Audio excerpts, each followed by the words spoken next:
undergraduate program in the Delhi University, to my mind, was one of the finest in the world. Things I learned as an undergraduate in Delhi University are things the like of which I have not heard since then, as a student of economics. But what's happening in Delhi University is not only, to my mind, a matter of Delhi University. No doubt there are Delhi University specific issues and factors there, but this is something which is part of a certain general tendency happening all over the world. And this tendency is linked, to my mind, with the process of commoditisation of education. That everywhere there is a tendency that something called education should be bought and sold like any other commodity in the market. And those doing so, those selling education, should in fact run this business like they run factories and earn a profit out of it. It's not surprising that vice chancellors in many places are now called CEOs. It's not surprising that the kind of discipline in the factory is something which is being sought to be replicated inside the universities as well. As a result of this commoditization, of course, education, if it becomes a commodity, then the person into whom this education goes must also be a commodity. Now, that does not, of course, mean only looking around for a job on the market. People have been on the job market for years, but I think what's happening now is that the exclusive purpose of educational institutions is now going to remain confined to producing people who are again exclusively interested only in their jobs. The definition of a commodity is that for the producer, the seller of the commodity, it is not a use value, it is pure exchange value. That means whoever is selling himself as a commodity on the market derives no pleasure from the education that he has got or she has got, and as a result, the role of education in inculcating social sensitivity among the students, the role of education in introducing students to the grandeur of the world of ideas, the role of education in making students strive for a humane society, the role of education in introducing a kind of curiosity about the world, in unleashing creativity, all of that is now going to be supplanted by a role of education where it is imparting a set of skills in order to make money on the market.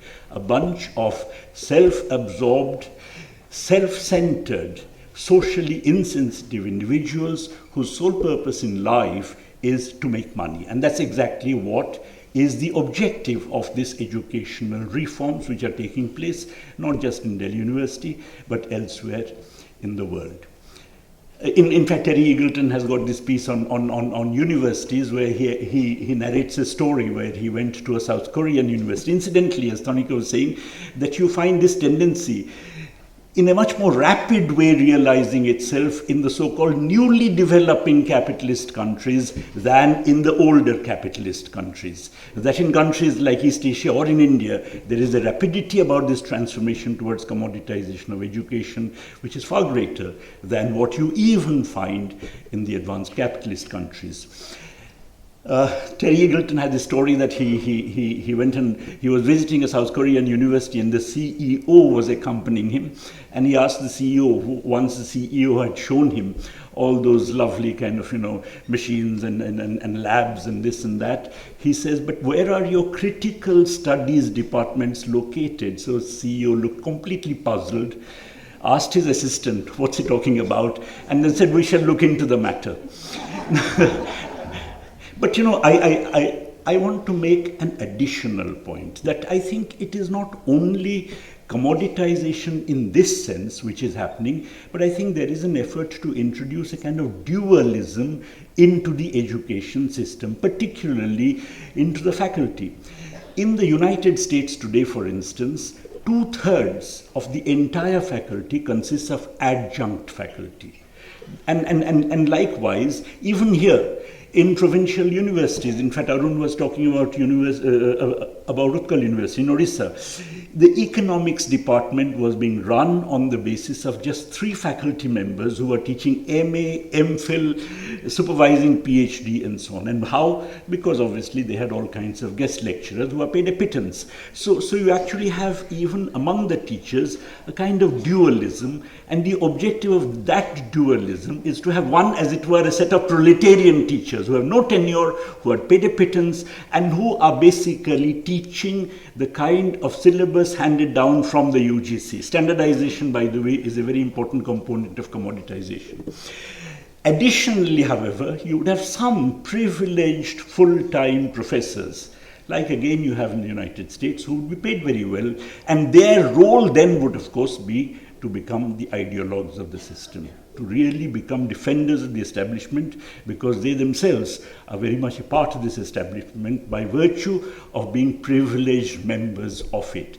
I think we are moving towards that kind of a dualism, so that you really have commodity production of 2 kinds. On the one hand, you have a commodity production of a bunch of students who are being produced, imparted with certain skills in order to basically become, as it were, to meet the requirements of capital on the job market. On the other hand, you would be producing commodities in the nature of ideologues who actually defend the system. It's that we are moving towards. It's not a single commoditization, but a dual commoditization.